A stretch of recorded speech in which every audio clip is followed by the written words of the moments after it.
Hello everyone! So today we're going to look at the Tunisian extended simple stitch, and so it is very similar to the stitch that we looked at last week, except we're going to be adding some chain stitches in. So to start off with our row, we have a chain stitch, then we're going to go into our vertical bar here, skipping the first one since that's what the chain was for, representing that first stitch.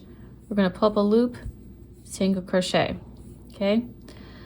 Go into our next vertical bar, grab a loop, do our chain, and you are just going to continue that all the way across until the end.